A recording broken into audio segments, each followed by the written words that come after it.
An unforgettable incident took place in the universe of chess, where masters are revered, and it captivated the attention of chess fans and stunned the chess community in wonder.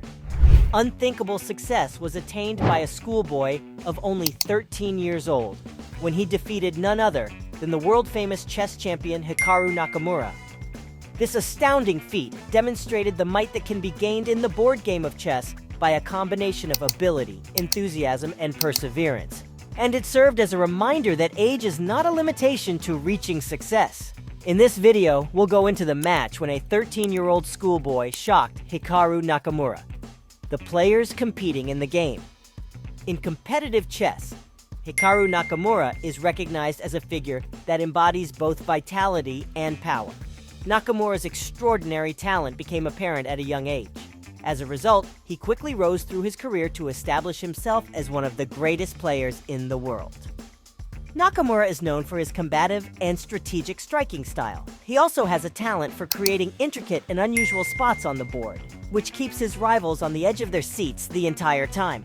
The chessboard is one of those places where it's extremely difficult to beat Hikaru, but this match is one of those few instances. On the other hand, there is Ramesh Babu Pragnanandaha, a gifted chess player from India who is now making waves in the chess community worldwide.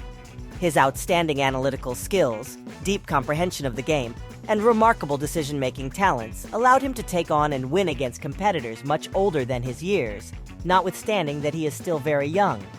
The trip that Pragnanandaha has taken is not just a demonstration of the natural genius that he possesses, but also of the unwavering commitment that he has shown to the game. The symmetrical chess battle. Hikaru opened the match with the retire opening, which he played by moving his knight to position f3. Prag's responses were balanced, and they soon advanced their bishop positions.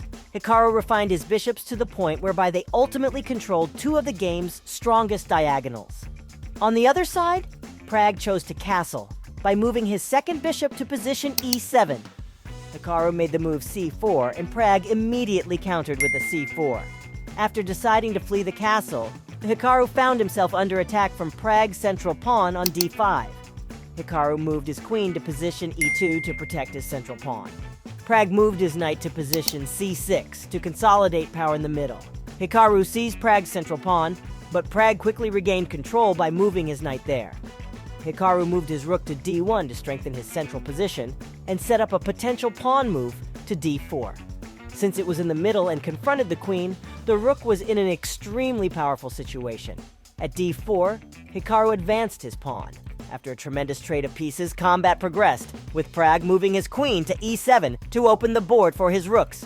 At this time, Prag's units were superiorly positioned and constructed, while Hikaru's other rooks were stuck and unable to move around. After some deliberation, Hikaru chose to move his queen to b2 to cultivate his knight, there in peace, at another time. To counter Hikaru's knight on d2, Prag positioned his rook to d8. Prag offered a piece exchange after playing his knight to f6, which allowed his bishops to block the rook's path.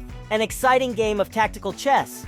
Hikaru continued the game by moving his knight to c4, considering options including d6 and e5, followed by c6. Then, in a brilliant move, Prag moved his rook to d5.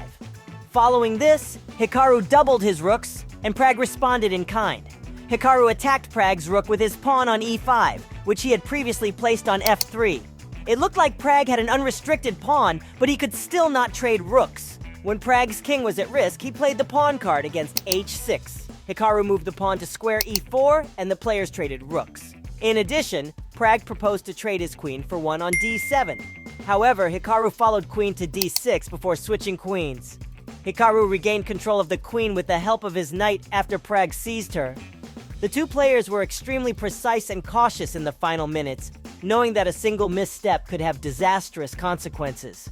With only 30 seconds remaining and no real development in the past 40 moves, Hikaru opted to part with his knight to advance his pawn to a queen.